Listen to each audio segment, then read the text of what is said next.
أعوذ بالله من الشيطان الرجيم. بسم الله الرحمن الرحيم. ألف لام ميم. ذلك الكتاب لا ريب فيه هدى للمتقين الذين يؤمنون بالغيب ويقيمون الصلاة ومما رزقناهم ينفقون والذين يؤمنون بما أنزل إليك وما أنزل من قبلك وبالآخرة هم يوقنون أولئك على هدى من ربهم وأولئك هم المفلحون. إن الذين كفروا سواء عليهم أأنذرتهم أم لم تنذرهم لا يؤمنون. ختم الله على قلوبهم وعلى سمعهم وعلى أبصارهم غشاوة ولهم عذاب عظيم. ومن الناس من يقول آمنا بالله وباليوم الآخر وما هم بمؤمنين يخادعون الله والذين آمنوا وما يخدعون إلا أنفسهم وما يشعرون. في قلوبهم مرض فزادهم الله مرضا ولهم عذاب أليم بما كانوا يكذبون. وإذا قيل لهم لا تفسدوا في الأرض قالوا إنما نحن مصلحون ألا إنهم هم المفسدون ولكن لا يشعرون. وإذا قيل لهم آمنوا كما آمن الناس قالوا أنؤمن كما آمن السفهاء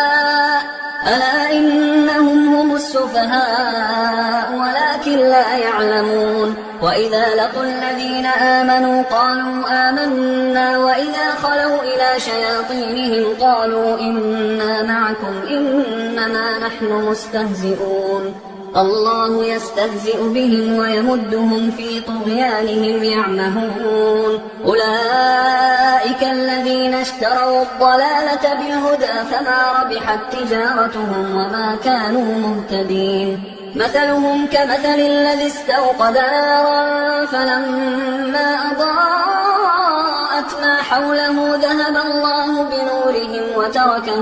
وتركهم في ظلمات لا يبصرون. صم بكم عمي فهم لا يرجعون. أو كصيب من السماء فيه ظلمات ورعد وبرق يجعلون أصابعهم في آذانهم من الصواعق حذر الموت والله محيط بالكافرين. يكاد البرق يخطف أبصارهم كلما أضاء لهم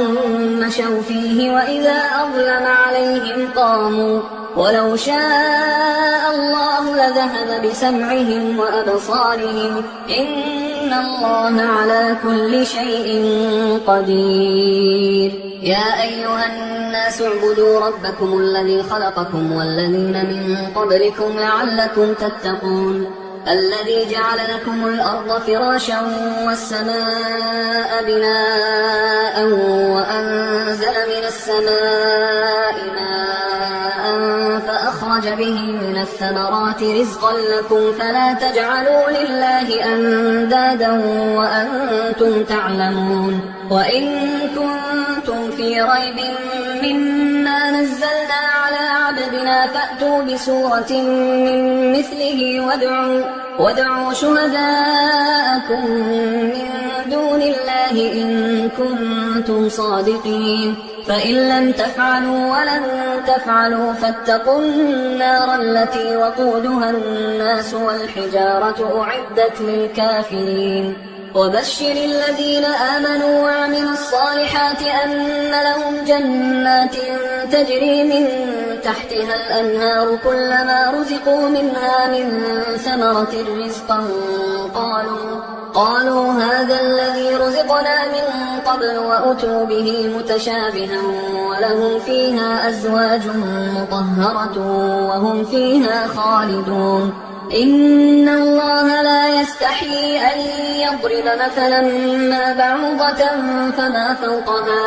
فأما الذين آمنوا فيعلمون أنه الحق من ربهم وأما الذين كفروا فيقولون ماذا أراد الله بهذا مثلا يضل به كثيرا ويهدي به كثيرا وما يضل به إلا الفاسقين الذين ينقضون عهد الله من بعد ميثاقه ويقطعون ما أمر الله به أن يوصل ويفسدون في الأرض أولئك هم الخاسرون. كيف تكفرون بالله وكنتم أمواتا فأحياكم ثم يميتكم ثم يحييكم ثم إليه ترجعون.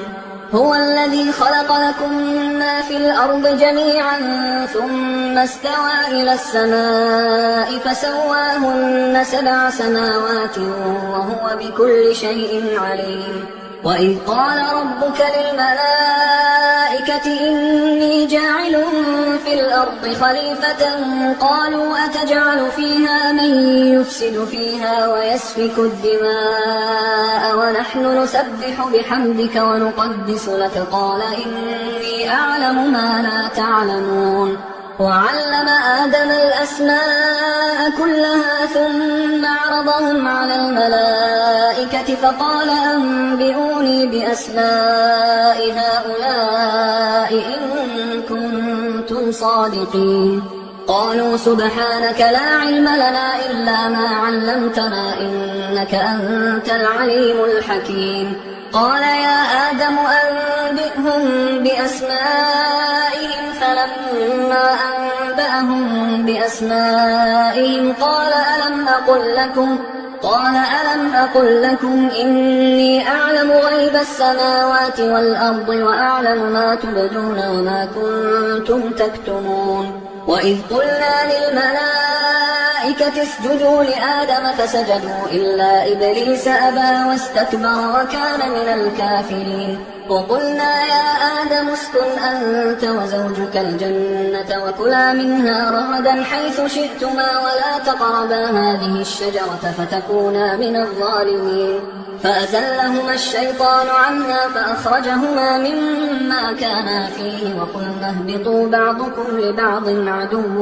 ولكم في الأرض مستقر ومتاع إلى حين. فتلقى آدم من ربه كلمات فتاب عليه إنه هو التواب الرحيم. قلنا اهبطوا منها جميعا فإما يأتينكم مني هدى فمن تبع هداي فلا خوف عليهم ولا هم يحزنون. والذين كفروا وكذبوا بآياتنا أولئك أصحاب النار هم فيها خالدون. يا بني إسرائيل اذكروا نعمتي التي أنعمت عليكم وأوفوا بعهدي أوف بعهدكم وإياي فارهبون. وآمنوا بما أنزلت مصدقا لما معكم ولا تكونوا أول كافر به ولا تشتروا بآياتي ثمنا قليلا وإياي فاتقون. ولا تلبسوا الحق بالباطل وتكتموا الحق وأنتم تعلمون. وأقيموا الصلاة وآتوا الزكاة واركعوا مع الراكعين. أتأمرون الناس بالبر وتنسون أنفسكم وأنتم تتلون الكتاب أفلا تعقلون. واستعينوا بالصبر والصلاة وإنها لكبيرة إلا على الخاشعين الذين يظنون أنهم ملاقو ربهم وأنهم إليه راجعون. يا بني إسرائيل اذكروا نعمتي التي أنعمت عليكم وأني فضلتكم على العالمين. واتقوا يوما لا تجزي نفس عن نفس شيئا ولا يقبل منها شفاعة ولا يؤخذ منها عدل ولا هم ينصرون. وإذ نجيناكم من آل فرعون يسومونكم سوء العذاب يذبحون أبناءكم ويستحيون نساءكم وفي ذلكم بلاء من ربكم عظيم. وإذ فرقنا بكم البحر فأنجيناكم وأغرقنا آل فرعون وأنتم تنظرون. وإذ واعدنا موسى 40 ليلة ثم اتخذتم العجل من بعده وأنتم ظالمون ثم عفونا عنكم من بعد ذلك لعلكم تشكرون وإذ آتينا موسى الكتاب والفرقان لعلكم تهتدون وإذ قال موسى لقومه يا قوم إنكم ظلمتم أنفسكم باتخاذكم العجل فتوبوا إلى بارئكم فاقتلوا أنفسكم ذلكم خير لكم عند بارئكم فتاب عليكم إنه هو التواب الرحيم وإذ قلتم يا موسى لن نؤمن لك حتى نرى الله جهرة فأخذتكم الصاعقة وأنتم تنظرون ثم بعثناكم من بعد موتكم لعلكم تشكرون وظللنا عليكم الغمام وأنزلنا عليكم المن والسلوى كلوا من طيبات ما رزقناكم وما ظلمونا ولكن كانوا أنفسهم يظلمون وإذ قلنا ادخلوا هذه القرية فكلوا منها حيث شئتم رغدا وادخلوا الباب سجدا وقولوا حطة نغفر لكم خطاياكم وسنزيد المحسنين فبدل الذين ظلموا قولا غير الذي قيل لهم فأنزلنا على الذين ظلموا رجزا من السماء بما كانوا يفسقون وإذ استسقى موسى لقومه فقلنا اضرب بعصاك الحجر فانفجرت منه 12 عينا قد علم كل أناس مشربهم كلوا واشربوا من رزق الله ولا تعثوا في الأرض مفسدين وإذ قلتم يا موسى لن نصبر على طعام واحد فادع لنا ربك يخرج لنا مما تنبت الأرض من بقلها وقثائها وفومها وعدسها وبصلها قال أتستبدلون الذي هو أدنى بالذي هو خير اهبطوا مصرا فإن لكم ما سألتم وضربت عليهم الذلة والمسكنة وباءوا بغضب من الله ذلك بأنهم كانوا يكفرون بآيات الله ويقتلون النبيين بغير الحق ذلك بما عصوا وكانوا يعتدون إن الذين آمنوا والذين هادوا والنصارى والصابئين من آمن بالله واليوم الآخر وعمل صالحا فلهم أجرهم عند ربهم ولا خوف عليهم ولا هم يحزنون وإذ أخذنا ميثاقكم ورفعنا فوقكم الطور خذوا ما آتيناكم بقوة واذكروا ما فيه لعلكم تتقون ثم توليتم من بعد ذلك فلولا فضل الله عليكم ورحمته لكنتم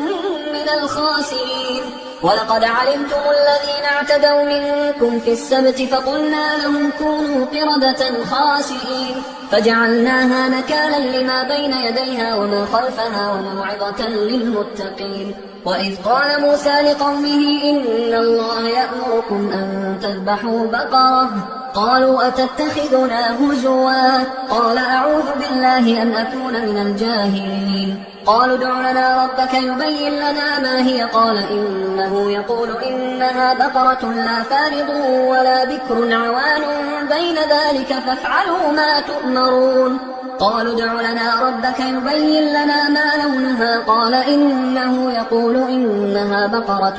صفراء فاقع لونها تسر الناظرين قالوا ادع لنا ربك يبين لنا ما هي إن البقرة شابه علينا وإنا إن شاء الله لمهتدون قال إنه يقول إنها بقرة لا ذلول تثير الأرض ولا تسقي الحرث مسلمة لا شية فيها قالوا الآن جئت بالحق فذبحوها وما كادوا يفعلون وإذ قتلتم نفسا فادارأتم فيها والله مخرج ما كنتم تكتمون فقلنا اضربوه ببعضها كذلك يحيي الله الموتى ويريكم آياته لعلكم تعقلون ثم قست قلوبكم من بعد ذلك فهي كالحجارة أو أشد قسوة وإن من الحجارة لما يتفجر منه الأنهار وإن منها لما يشقق فيخرج منه الماء وإن منها لما يهبط من خشية الله وما الله بغافل عما تعملون. أفتطمعون أن يؤمنوا لكم وقد كان فريق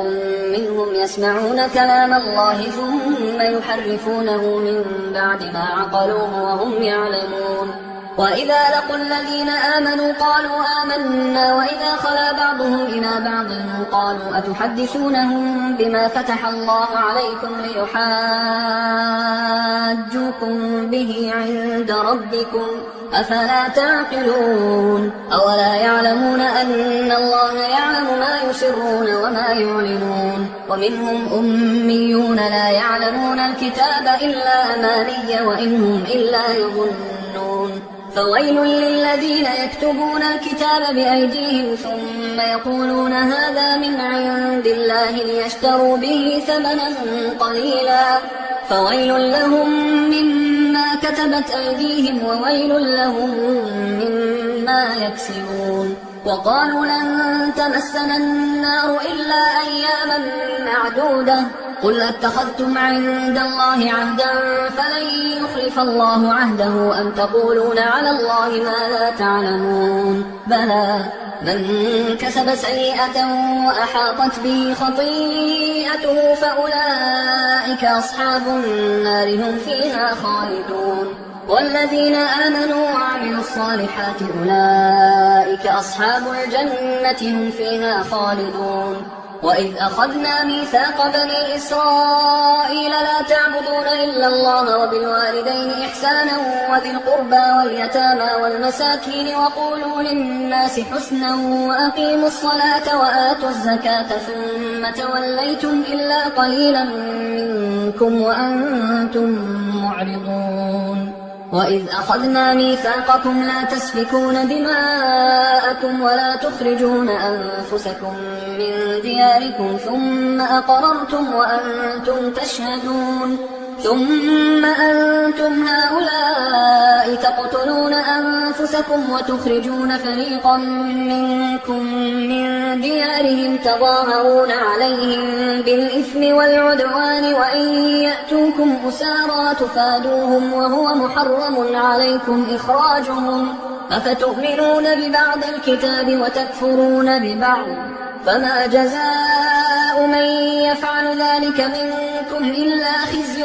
في الحياة الدنيا ويوم القيامة يردون إلى أشد العذاب وما الله بغافل عما تعملون. أولئك الذين اشتروا الحياة الدنيا بالآخرة فلا يخفف عنهم العذاب ولا هم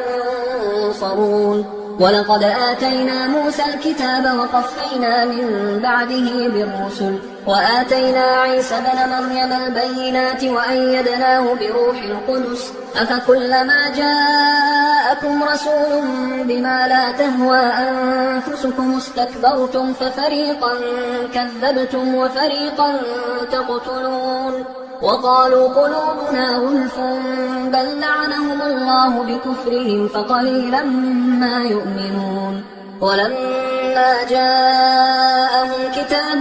من عند الله مصدق لما معهم وكانوا من قبل يستفتحون على الذين كفروا فلما جاءهم ما عرفوا كفروا به فلعنة الله على الكافرين. بئس ما اشتروا به أنفسهم أن يكفروا بما أنزل الله بغيا أن ينزل الله من فضله على من يشاء من عباده فباءوا بغضب على غضب وللكافرين عذاب مهين. وإذا قيل لهم آمنوا بما أنزل الله قالوا نؤمن بما أنزل علينا ويكفرون بما وراءه وهو الحق مصدقا لما معهم. قل فلم تقتلون أنبياء الله من قبل إن كنتم مؤمنين. ولقد جاءكم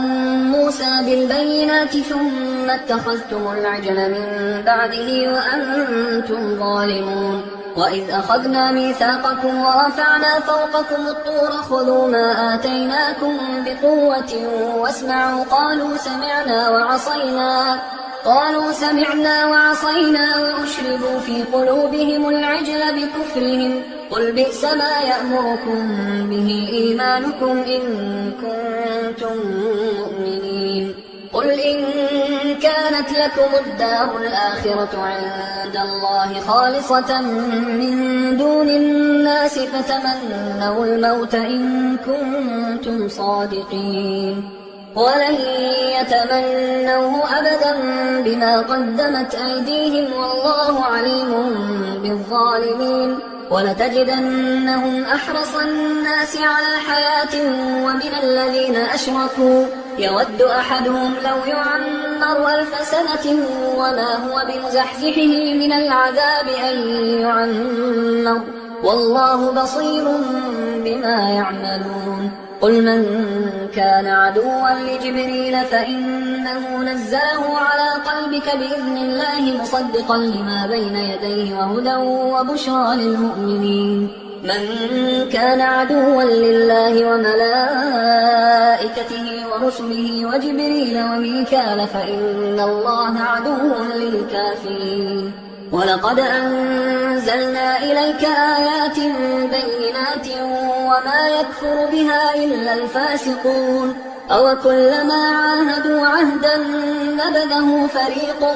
منهم بل أكثرهم لا يؤمنون ولما جاءهم رسول من عند الله مصدق لما معهم نبذ فريق من الذين أوتوا الكتاب كتاب الله وراء ظهورهم كأنهم لا يعلمون واتبعوا ما تتلو الشياطين على ملك سليمان وما كفر سليمان ولكن الشياطين كفروا يعلمون الناس السحر وما أنزل على الملكين ببابل هاروت وماروت وما يعلمان من أحد حتى يقولا إنما نحن فتنة فلا تكفر فيتعلمون منهما ما يفرقون به بين المرء وزوجه وما هم بضارين به من أحد إلا بإذن الله ويتعلمون ما يضرهم ولا ينفعهم ولقد علموا لمن اشتراه ما له في الآخرة من خلاق ولبئس ما شروا به أنفسهم لو كانوا يعلمون ولو أنهم آمنوا واتقوا لمثوبة من عند الله خير لو كانوا يعلمون يا أيها الذين آمنوا لا تقولوا راعنا وقولوا انظرنا واسمعوا وللكافرين عذاب أليم ما يود الذين كفروا من أهل الكتاب ولا المشركين أن ينزل عليكم من خير من ربكم والله يختص برحمته من يشاء والله ذو الفضل العظيم ما ننسخ من آية أو ننسها نأت بخير منها أو مثلها ألم تعلم أن الله على كل شيء قدير ألم تعلم أن الله له ملك السماوات والأرض وما لكم من دون الله من ولي ولا نصير أم تريدون أن تسألوا رسولكم كما سئل موسى من قبل ومن يتبدل الكفر بالإيمان فقد ضل سواء السبيل ود كثير من أهل الكتاب لو يردونكم من بعد إيمانكم كفارا حسدا من عند أنفسهم من بعد ما تبين لهم الحق فاعفوا واصفحوا حتى يأتي الله بأمره إن الله على كل شيء قدير وأقيموا الصلاة وآتوا الزكاة وما تقدموا لأنفسكم من خير تجدوه عند الله إن الله بما تعملون بصير وقالوا لن يدخل الجنة إلا من كان هودا أو نصارى تلك ربك أمانيهم قل هاتوا برهانكم إن كنتم صادقين بلى من أسلم وجهه لله وهو محسن فله أجره عند ربه ولا خوف عليهم ولا هم يحزنون وقالت اليهود ليست النصارى على شيء وقالت النصارى ليست اليهود على شيء وهم يتلون الكتاب كذلك قال الذين لا يعلمون مثل قولهم فالله يحكم بينهم يوم القيامة فيما كانوا فيه يختلفون ومن أظلم ممن منع مساجد الله أن يذكر فيها اسمه وسعى في خرابها أولئك ما كان لهم أن يدخلوها إلا خائفين لهم في الدنيا خزي ولهم في الآخرة عذاب عظيم ولله المشرق والمغرب فأينما تولوا فثم وجه الله إن الله واسع عليم وقالوا اتخذ الله ولدا سبحانه بل له ما في السماوات والأرض كل له قانتون بديع السماوات والأرض وإذا قضى أمرا فإنما يقول له كن فيكون وقال الذين لا يعلمون لولا يكلمنا الله أو تأتينا آية كذلك قال الذين من قبلهم مثل قولهم تشابهت قلوبهم قد بينا الآيات لقوم يوقنون إنا أرسلناك بالحق بشيرا ونذيرا ولا تسأل عن أصحاب الجحيم ولن ترضى عنك اليهود ولا النصارى حتى تتبع ملتهم قل إن هدى الله هو الهدى ولئن اتبعت أهواءهم بعد الذي جاءك من العلم ما لك من الله من ولي ولا نصير الذين آتيناهم الكتاب يتلونه حق تلاوته أولئك يؤمنون به ومن يكفر به فأولئك هم الخاسرون يا بني إسرائيل اذكروا نعمتي التي أنعمت عليكم وأني فضلتكم على العالمين واتقوا يوما لا تجزي نفس عن نفس شيئا ولا يقبل منها عدل ولا تنفعها شفاعة ولا هم ينصرون وإذ ابتلى إبراهيم ربه بكلمات فأتمهن قال إني جاعلك للناس إماما قال ومن ذريتي قال لا ينال عهد الظالمين وإذ جعلنا البيت مثابة للناس وأمنا واتخذوا من مقام إبراهيم مصلى وعهدنا إلى إبراهيم وإسماعيل أن طهرا بيتي للطائفين والعاكفين والركع السجود وإذ قال إبراهيم رب اجعل هذا بلدا آمنا وارزق أهله من الثمرات من آمن منهم بالله واليوم الآخر قال ومن كفر فأمتعه قليلا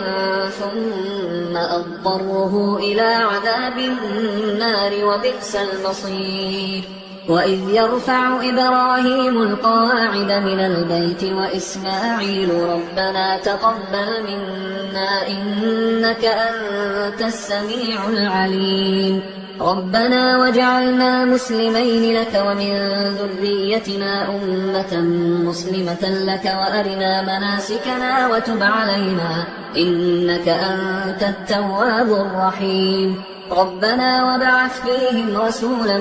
منهم يتلو عليهم آياتك ويعلمهم الكتاب والحكمة ويزكيهم إنك أنت العزيز الحكيم ومن يرغب عن ملة إبراهيم إلا من سفه نفسه ولقد اصطفيناه في الدنيا وإنه في الآخرة لمن الصالحين إذ قال له ربه أسلم قال أسلمت لرب العالمين ووصى بها إبراهيم بنيه ويعقوب يا بني إن الله اصطفى لكم الدين فلا تموتن إلا وأنتم مسلمون أم كنتم شهداء إذ حضر يعقوب الموت إذ قال لبنيه ما تعبدون من بعدي قالوا نعبد إلهك وإله آبائك إبراهيم وإسماعيل وإسحاق إلها واحدا ونحن له مسلمون تلك أمة قد خلت لها ما كسبت ولكم ما كسبتم ولا تسألون عما كانوا يعملون وقالوا كونوا هودا أو نصارى تهتدوا قل بل ملة إبراهيم حنيفا وما كان من المشركين قولوا آمنا بالله وما أنزل إلينا وما أنزل إلى إبراهيم وإسماعيل وإسحاق ويعقوب والأسباط وما أوتي موسى وعيسى وما أوتي النبيون من ربهم لا نفرق بين أحد منهم ونحن له مسلمون فإن آمنوا بمثل ما آمنتم به فقد اهتدوا وإن تولوا فإنما هم في شقاق فسيكفيكهم الله وهو السميع العليم صبغة الله ومن أحسن من الله صبغة ونحن له عابدون قل أتحاجوننا في الله وهو ربنا وربكم ولنا أعمالنا ولكم أعمالكم ونحن له مخلصون أم تقولون إن إبراهيم وإسماعيل وإسحاق ويعقوب والأسباط كانوا هودا أو نصارى قل أأنتم أعلم أم الله ومن أظلم ممن كتم شهادة عنده من الله وما الله بغافل عما تعملون تلك أمة قد خلت لها ما كسبت ولكم ما كسبتم ولا تسألون عما كانوا يعملون سيقول السفهاء من الناس ما ولاهم عن قبلتهم التي كانوا عليها قل لله المشرق والمغرب يهدي من يشاء إلى صراط مستقيم وكذلك جعلناكم أمة وسطا لتكونوا شهداء على الناس ويكون الرسول عليكم شهيدا وما جعلنا القبلة التي كنت عليها إلا لنعلم من يتبع الرسول ممن ينقلب على عقبيه وإن كانت لكبيرة إلا على الذين هدى الله وما كان الله ليضيع إيمانكم إن الله بالناس لرؤوف رحيم قد نرى تقلب وجهك في السماء فلنولينك قبلة ترضاها فول وجهك شطر المسجد الحرام وحيث ما كنتم فولوا وجوهكم شطره وإن الذين أوتوا الكتاب ليعلمون أنه الحق من ربهم وما الله بغافل عما يعملون ولئن أتيت الذين أوتوا الكتاب بكل آية ما تبعوا قبلتك وما أنت بتابع قبلتهم وما بعضهم بتابع قبلة بعض ولئن اتبعت أهواءهم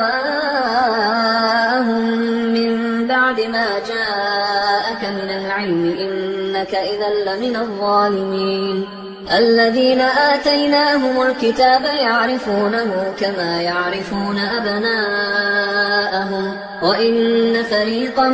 منهم ليكتمون الحق وهم يعلمون الحق من ربك فلا تكونن من الممترين ولكل وجهة هو موليها فاستبقوا الخيرات أينما تكونوا يأت بكم الله جميعا إن الله على كل شيء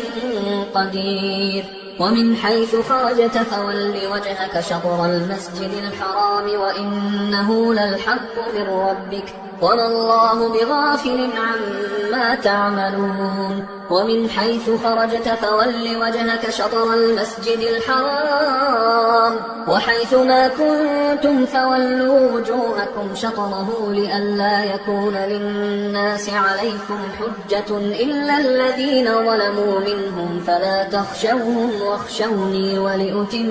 نعمتي عليكم ولعلكم تهتدون كما أرسلنا فيكم رسولا منكم يتلو عليكم آياتنا ويزكيكم ويعلمكم الكتاب والحكمة ويعلمكم ما لم تكونوا تعلمون فاذكروني أذكركم واشكروا لي ولا تكفرون يا أيها الذين آمنوا استعينوا بالصبر والصلاة إن الله مع الصابرين ولا تقولوا لمن يقتل في سبيل الله أموات بل أحياء ولكن لا تشعرون ولنبلونكم بشيء من الخوف والجوع ونقص من الأموال والأنفس والثمرات وبشر الصابرين الذين إذا أصابتهم مصيبة قالوا إنا لله وإنا إليه راجعون أولئك عليهم صلوات من ربهم ورحمة وأولئك هم المهتدون إن الصفا والمروة من شعائر الله فمن حج البيت أو اعتمر فلا جناح عليه أن يطوف بهما ومن تطوع خيرا فإن الله شاكر عليم إن الذين يكتمون ما أنزلنا من البينات والهدى من بعد ما بيناه للناس في الكتاب أولئك يلعنهم الله ويلعنهم اللاعنون إلا الذين تابوا وأصلحوا وبينوا فأولئك أتوب عليهم وأنا التواب الرحيم إن الذين كفروا وماتوا وهم كفار أولئك عليهم لعنة الله والملائكة والناس أجمعين خالدين فيها لا يخفف عنهم العذاب ولا هم ينظرون وإلهكم إله واحد لا إله إلا هو الرحمن الرحيم إن في خلق السماوات والأرض واختلاف الليل والنهار والفلك التي تجري في البحر بما ينفع الناس وما أنزل الله من السماء من ماء فأحيا به الأرض بعد موتها وبث فيها من كل دابة وتصريف الرياح والسحاب المسخر بين السماء والأرض لآيات لقوم يعقلون ومن الناس من يتخذ من دون الله أندادا يحبونهم كحب الله والذين آمنوا أشد حبا لله ولو يرى الذين ظلموا إذ يرون العذاب أن القوة لله جميعا وأن الله شديد العذاب إذ تبرأ الذين اتبعوا من الذين اتبعوا ورأوا العذاب وتقطعت بهم الأسباب وقال الذين اتبعوا لو أن لنا كرة فنتبرأ منهم كما تبرأوا منا كذلك يريهم الله أعمالهم حسرات عليهم وما هم بخارجين من النار يا أيها الناس كلوا مما في الأرض حلالا طيبا ولا تتبعوا خطوات الشيطان إنه لكم عدو مبين إنما يأمركم بالسوء والفحشاء وأن تقولوا على الله ما لا تعلمون وإذا قيل لهم اتبعوا ما أنزل الله قالوا بل نتبع ما ألفينا عليه آباءنا أولو كان آباؤهم لا يعقلون شيئا ولا يهتدون ومثل الذين كفروا كمثل الذي ينعق بما لا يسمع إلا دعاء ونداء صم بكم عمي فهم لا يعقلون يا أيها الذين آمنوا كلوا من طيبات ما رزقناكم واشكروا لله إن كنتم إياه تعبدون إنما حرم عليكم الميتة والدم ولحم الخنزير وما أهل به لغير الله فمن اضطر غير باغ ولا عاد فلا إثم عليه إن الله غفور رحيم إن الذين يكتمون ما أنزل الله من الكتاب ويشترون به ثمنا قليلا أولئك ما يأكلون في بطونهم إلا النار ولا يكلمهم الله يوم القيامة ولا يزكيهم ولهم عذاب أليم أولئك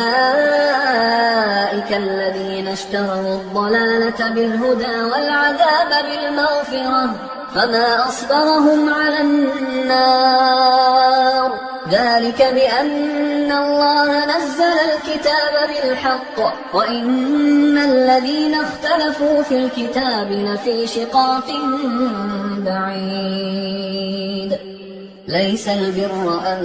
تولوا وجوهكم قبل المشرق والمغرب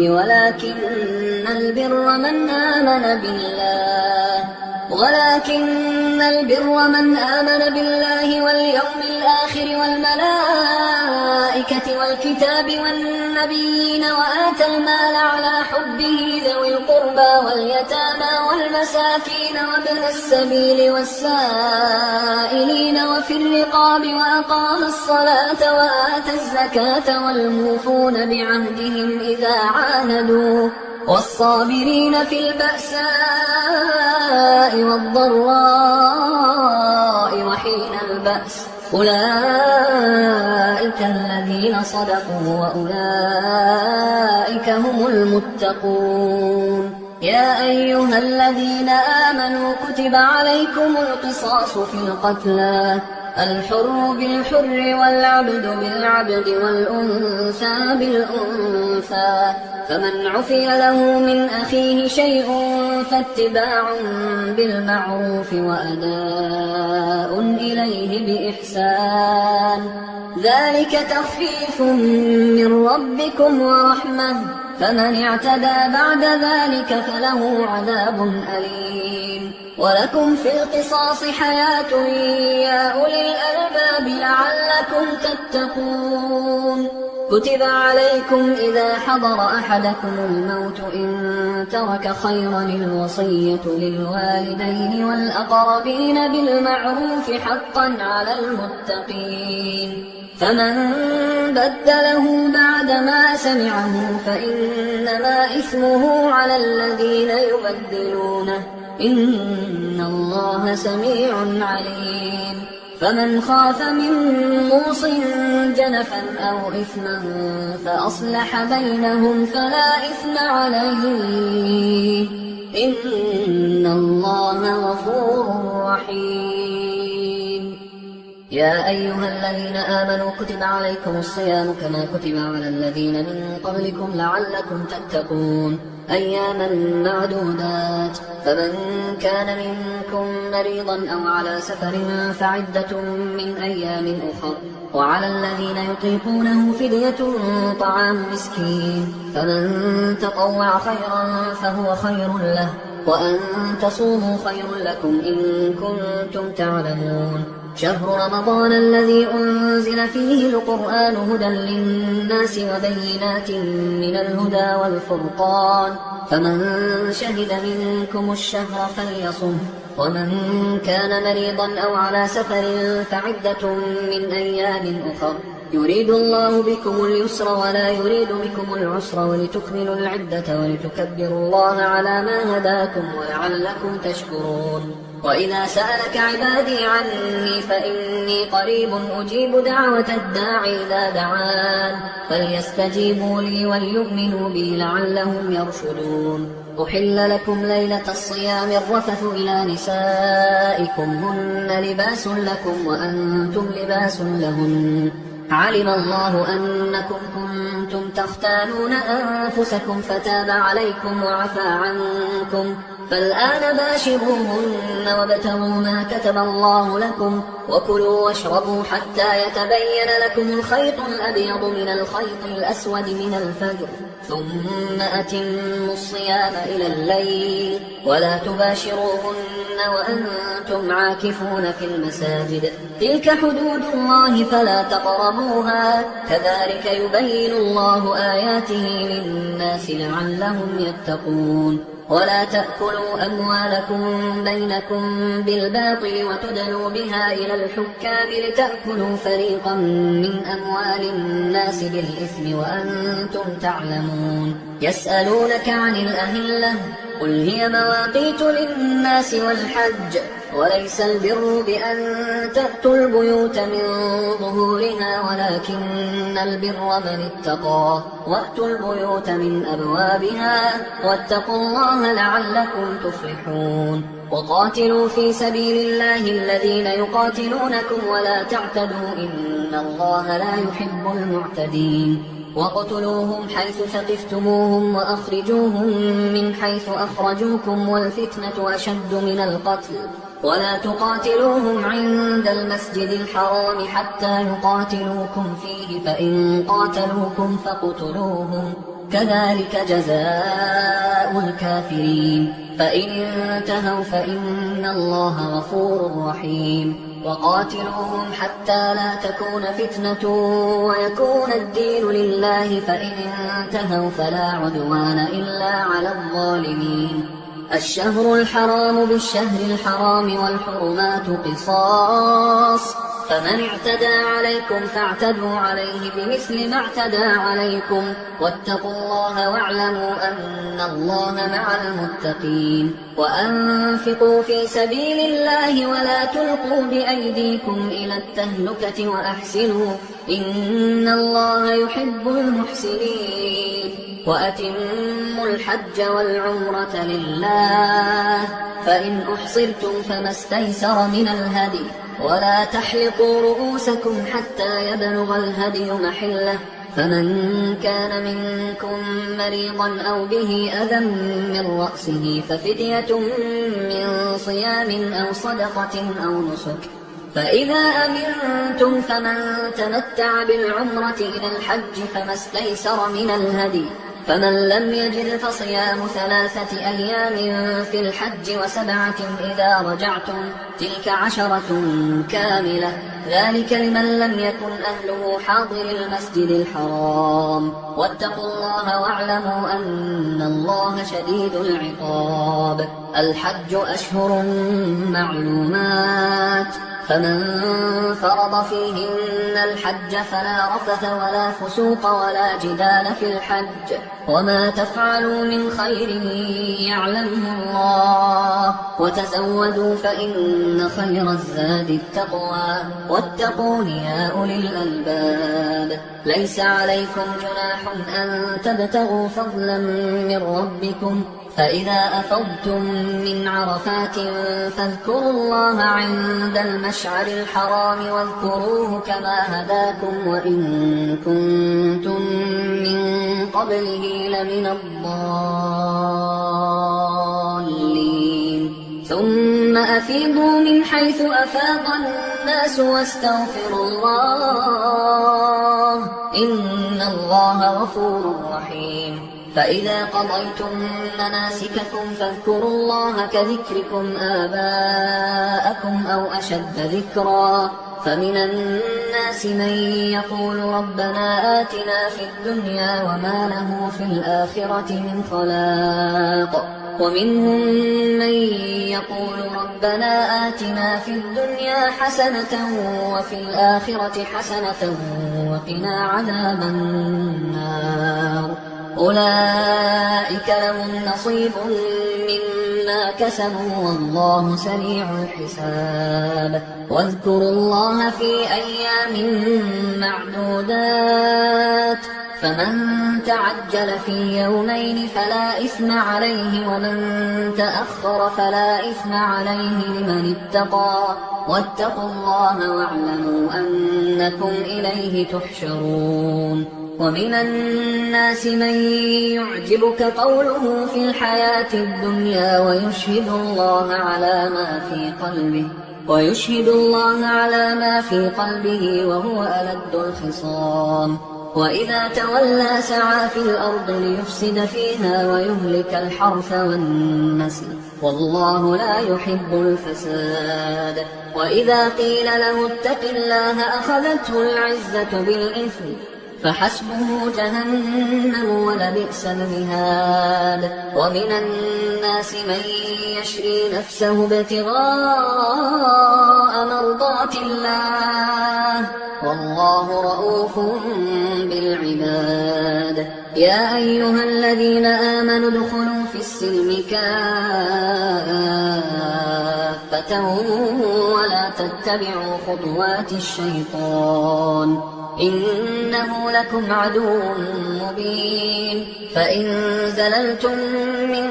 بعد ما جاءتكم البينات فاعلموا أن الله عزيز حكيم. هل ينظرون إلا أن يأتيهم الله في ظلل من الغمام والملائكة وقضي الأمر وإلى الله ترجع الأمور. سل بني إسرائيل كم آتيناهم من آية بينة ومن يبدل نعمة الله من بعد ما جاءته فإن الله شديد العقاب. زين للذين كفروا الحياة الدنيا ويسخرون من الذين آمنوا والذين اتقوا فوقهم يوم القيامة والله يرزق من يشاء بغير حساب. كان الناس أمة واحدة فبعث الله النبيين مبشرين ومنذرين وأنزل معهم الكتاب بالحق ليحكم بين الناس فيما اختلفوا فيه وما اختلف فيه إلا الذين أوتوه من بعد ما جاءتهم البينات بغيا بينهم فهدى الله الذين آمنوا لما اختلفوا فيه من الحق بإذنه والله يهدي من يشاء إلى صراط مستقيم. أم حسبتم أن تدخلوا الجنة ولما يأتكم مثل الذين خلوا من قبلكم مستهم البأساء والضراء وزلزلوا حتى يقول الرسول والذين آمنوا معه متى نصر الله ألا إن نصر الله قريب. يسألونك ماذا ينفقون قل ما أنفقتم من خير فللوالدين والأقربين واليتامى والمساكين وابن السبيل وما تفعلوا من خير فإن الله به عليم كتب عليكم القتال وهو كره لكم وعسى أن تكرهوا شيئا وهو خير لكم وعسى أن تحبوا شيئا وهو شر لكم والله يعلم وأنتم لا تعلمون يسألونك عن الشهر الحرام قتال فيه قل قتال فيه كبير وصد عن سبيل الله وكفر به والمسجد الحرام وإخراج أهله منه أكبر عند الله والفتنة أكبر من القتل ولا يزالون يقاتلونكم حتى يردوكم عن دينكم إن استطاعوا ومن يرتد منكم عن دينه فيمت وهو كافر فأولئك حبطت أعمالهم في الدنيا والآخرة وأولئك أصحاب النار هم فيها خالدون إن الذين آمنوا والذين هاجروا وجاهدوا في سبيل الله أولئك يرجون رحمة الله والله غفور رحيم يسألونك عن الخمر والميسر قل فيهما إثم كبير ومنافع للناس وإثمهما أكبر من نفعهما ويسألونك ماذا ينفقون قل العفو كذلك يبين الله لكم الآيات لعلكم تتفكرون في الدنيا والآخرة ويسألونك عن اليتامى قل إصلاح لهم خير وإن تخالطوهم فإخوانكم والله يعلم المفسد من المصلح ولو شاء الله لأعنتكم إن الله عزيز حكيم ولا تنكحوا المشركات حتى يؤمنوا ولأمة مؤمنة خير من مشركة ولو أعجبتكم ولا تنكحوا المشركين حتى يؤمنوا ولعبد مؤمن خير من مشرك ولو أعجبكم أولئك يدعون إلى النار والله يدعو إلى الجنة والمغفرة بإذنه ويبين آياته للناس لعلهم يتذكرون ويسألونك عن المحيض قل هو أذى فاعتزلوا النساء في المحيض ولا تقربوهن حتى يطهرن فإذا تطهرن فأتوهن من حيث أمركم الله إن الله يحب التوابين ويحب المتطهرين نساؤكم حرث لكم فأتوا حرثكم أنى شئتم وقدموا لأنفسكم واتقوا الله واعلموا أنكم ملاقوه وبشر المؤمنين ولا تجعلوا الله عرضة لأيمانكم أن تبروا وتتقوا وتصلحوا بين الناس والله سميع عليم لا يؤاخذكم الله باللغو في أيمانكم ولكن يؤاخذكم بما كسبت قلوبكم والله غفور حليم للذين يؤلون من نسائهم تربص 4 أشهر فإن فاءوا فإن الله غفور رحيم وإن عزموا الطلاق فإن الله سميع عليم والمطلقات يتربصن بأنفسهن 3 قروء ولا يحل لهن أن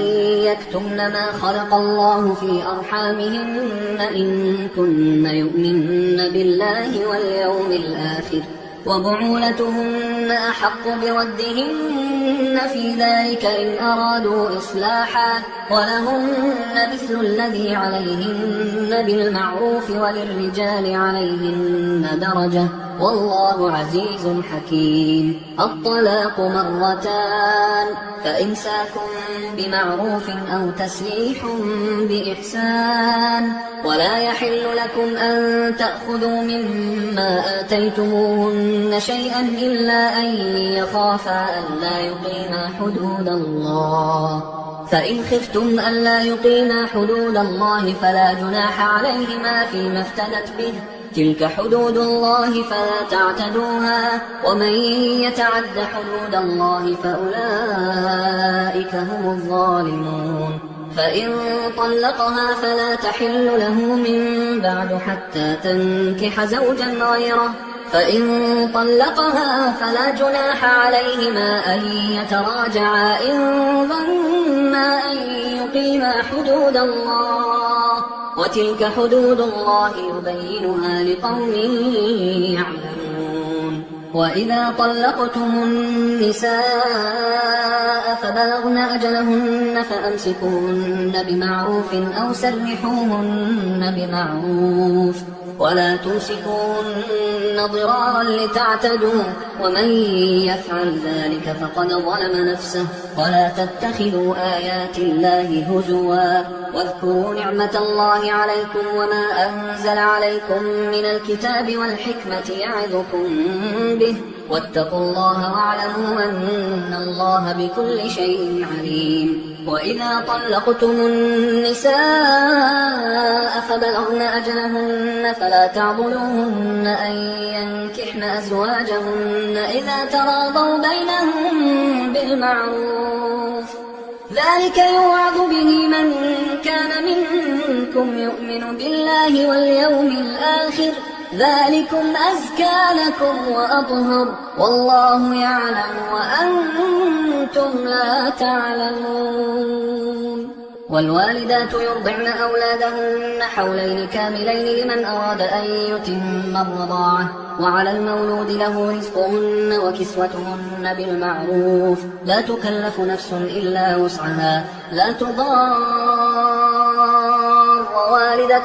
بولدها ولا مولود له بولده، وعلى الوارث مثل ذلك، فإن أرادا فصالا عن تراض منهما وتشاور فلا جناح عليهما. وإن أردتم أن تسترضعوا أولادكم فلا جناح عليكم إذا سلمتم ما آتيتم بالمعروف، واتقوا الله واعلموا أن الله بما تعملون بصير. والذين يتوفون منكم ويذرون أزواجا يتربصن بأنفسهن 4 أشهر و10، فإذا بلغن أجلهن فلا جناح عليكم فيما فعلن في أنفسهن بالمعروف، والله بما تعملون خبير. ولا جناح عليكم فيما عرضتم به من خطبة النساء أو أكننتم في أنفسكم، علم الله أنكم ستذكرونهن ولكن لا تواعدوهن سرا إلا أن تقولوا قولا معروفا، ولا تعزموا عقدة النكاح حتى يبلغ الكتاب أجله، واعلموا أن الله يعلم ما في أنفسكم فاحذروه، واعلموا أن الله غفور حليم. لا جناح عليكم إن طلقتم النساء ما لم تمسوهن أو تفرضوا لهن فريضة، ومتعوهن على الموسع قدره وعلى المقتر قدره متاعا بالمعروف حقا على المحسنين. وإن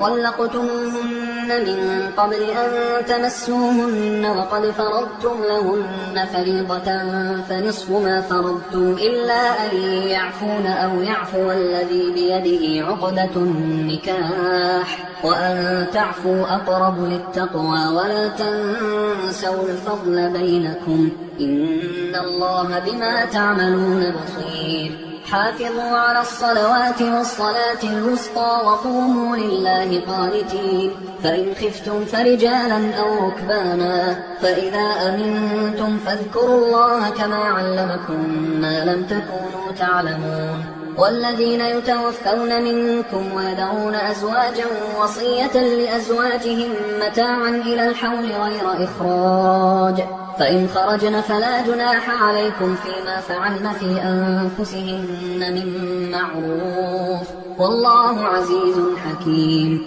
وللمطلقات متاع بالمعروف حقا على المتقين، كذلك يبين الله لكم آياته لعلكم تعقلون. ألم تر إلى الذين خرجوا من ديارهم وهم ألوف حذر الموت فقال لهم الله موتوا ثم أحياهم، إن الله لذو فضل على الناس ولكن أكثر الناس لا يشكرون. وقاتلوا في سبيل الله واعلموا أن الله سميع عليم. من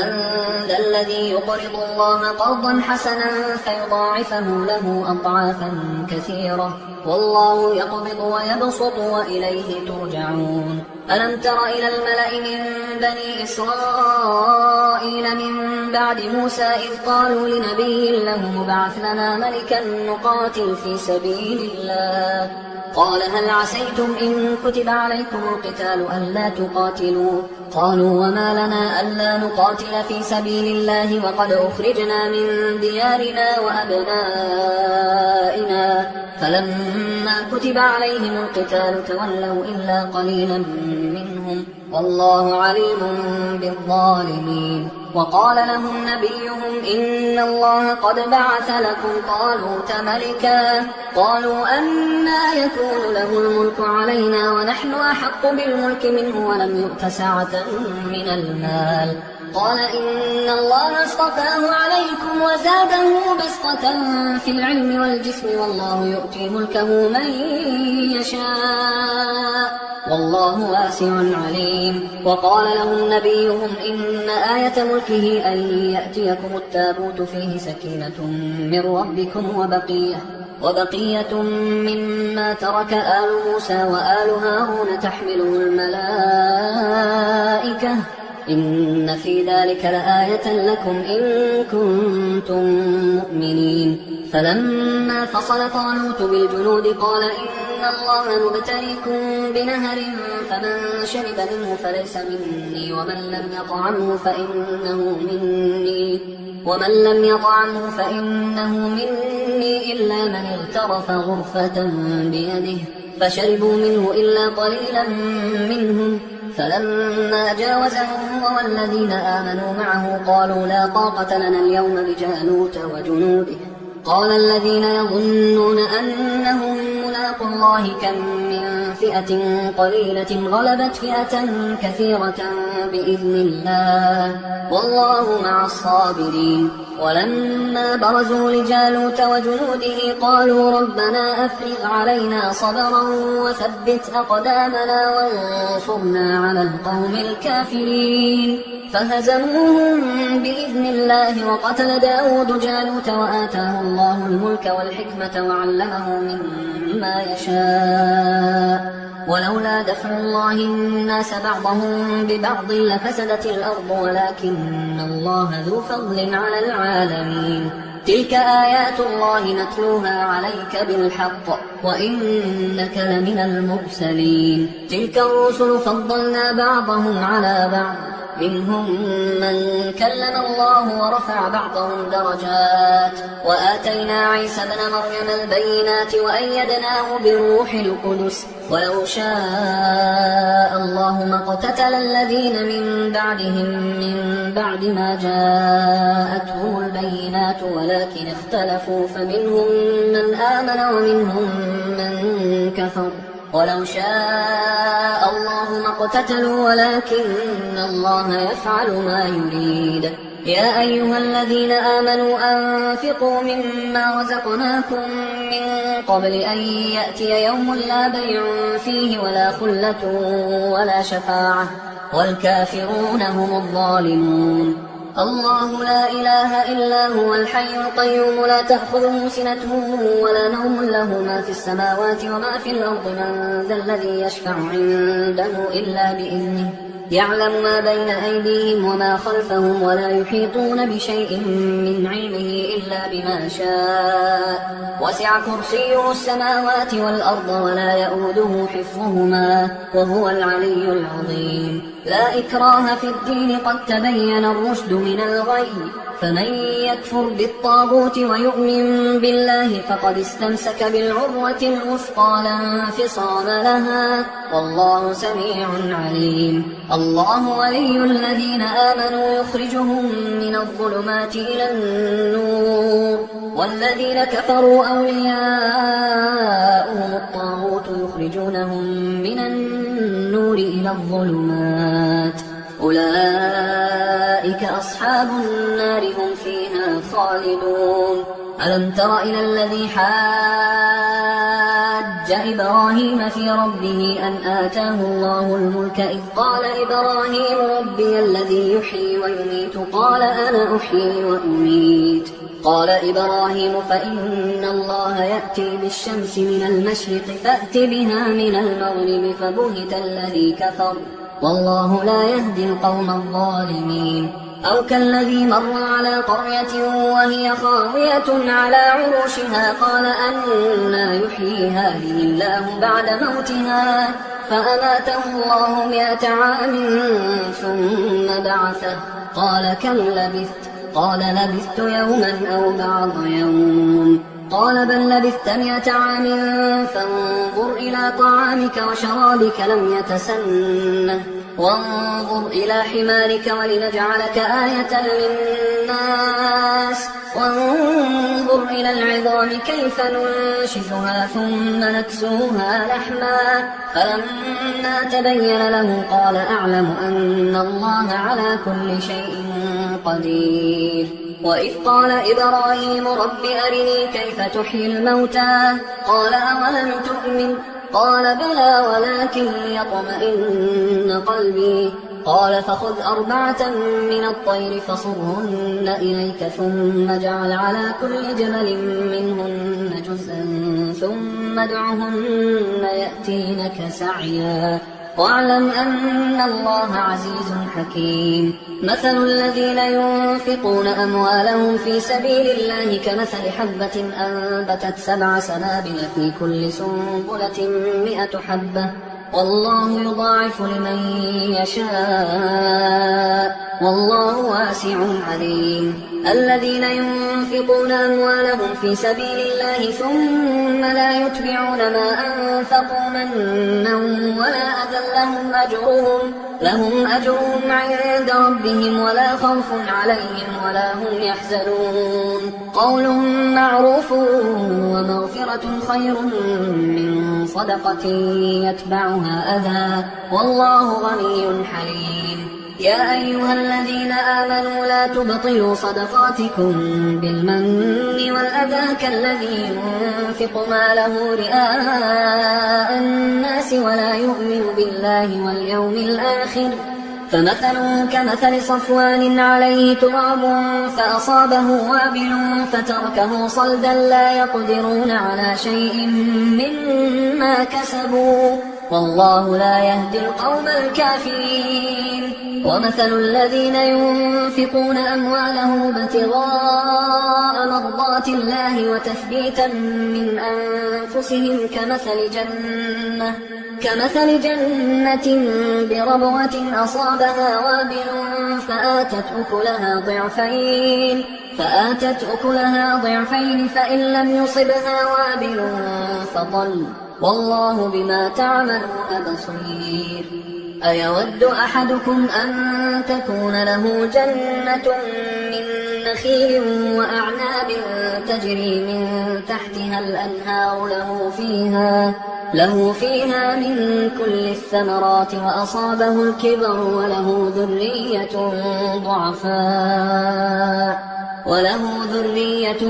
ضعفاء فأصابها إعصار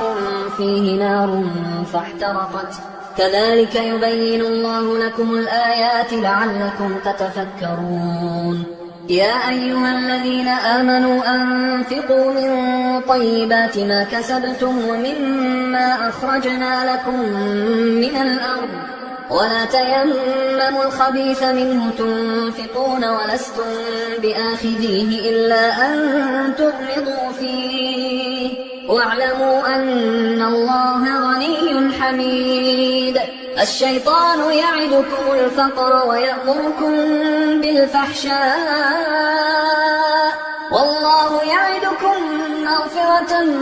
منه وفضلا والله واسع عليم. يؤتي الحكمة من يشاء ومن يؤت الحكمة فقد أوتي خيرا كثيرا وما يذكر إلا أولو الألباب. وما أنفقتم من نفقة أو نذرتم من نذر فإن الله يعلمه وما للظالمين من أنصار إن تبدوا الصدقات فنعما هي وإن تخفوها وتؤتوها الفقراء فهو خير لكم ويكفر عنكم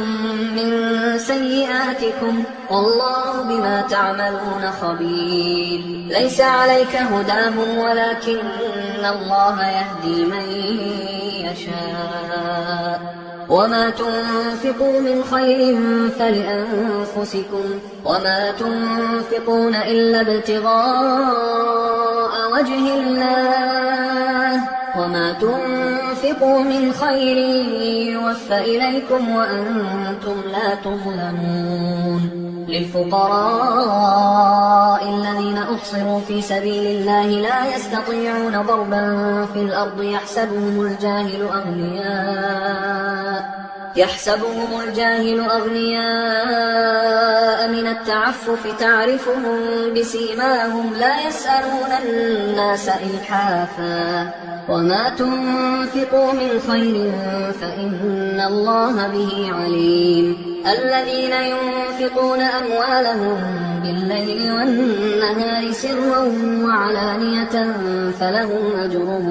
فلهم أجرهم عند ربهم ولا خوف عليهم ولا هم يحزنون الذين يأكلون الربا لا يقومون إلا كما يقوم الذي يتخبطه الشيطان من المس ذلك بأنهم قالوا إنما البيع مثل الربا وأحل الله البيع وحرم الربا فمن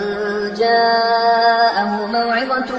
من ربه فانتهى فله ما سلف وأمره إلى الله ومن عاد فأولئك أصحاب النار هم فيها خالدون يمحق الله الربا ويربي الصدقات والله لا يحب كل كفار أثيم إن الذين آمنوا وعملوا الصالحات وأقاموا الصلاة وآتوا الزكاة لهم أجرهم عند ربهم ولا خوف عليهم ولا هم يحزنون يا أيها الذين آمنوا اتقوا الله وذروا ما بقي من الربا إن كنتم مؤمنين فإن لم تفعلوا فأذنوا بحرب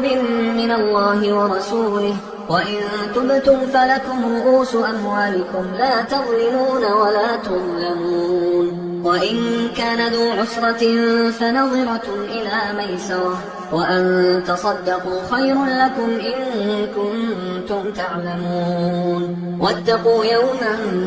ترجعون فيه إلى الله ثم توفى كل نفس ما كسبت وهم لا يظلمون يا أيها الذين آمنوا إذا تداينتم بدين إلى أجل مسمى فاكتبوه وليكتب بينكم كاتب بالعدل ولا يأب كاتب أن يكتب كما علمه الله فليكتب وليملل الذي عليه الحق وليتق الله ربه ولا يبخس منه شيئا فإن كان الذي عليه الحق سفيها أو ضعيفا أو لا يستطيع أن يمله فليملل وليه بالعدل واستشهدوا شهيدين من رجالكم فإن لم يكونا رجلين فرجل وامرأتان ممن ترضون من الشهداء أن تضل إحداهما فتذكر إحداهما الأخرى ولا يأبى الشهداء إذا ما دعوا ولا تسأموا أن تكتبوه صغيرا أو كبيرا إلى أجله ذلكم أقسط عند الله وأقوم للشهادة وأدنى ألا ترتابوا إلا أن تكون تجارة حاضرة تديرونها بينكم فليس عليكم جناح ألا تكتبوها وأشهدوا إذا تبايعتم ولا يضار كاتب ولا شهيد وإن تفعلوا فإنه فسوق بكم واتقوا الله ويعلمكم الله والله بكل شيء عليم وإن كنتم كنتم على سفر ولم تجدوا كاتبا فرهان مقبوضة، فإن أمن بعضكم بعضا فليؤدي الذي ائتمن أمانته وليتق الله ربه ولا تكتموا الشهادة ومن يكتمها فإنه آثم قلبه والله بما تعملون عليم. لله ما في السماوات وما في الأرض، وإن تبدوا ما في أنفسكم أو تخفوه يحاسبكم به الله فيغفر لمن يشاء ويعذب من يشاء والله على كل شيء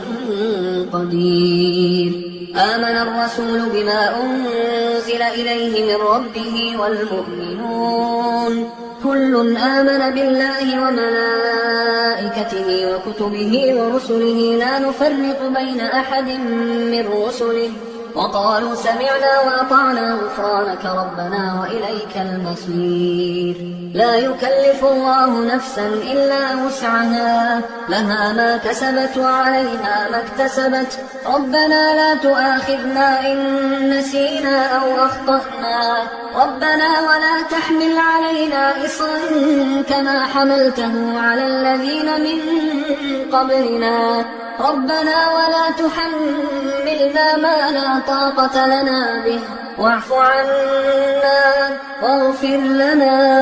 وارحمنا أنت مولانا فانصرنا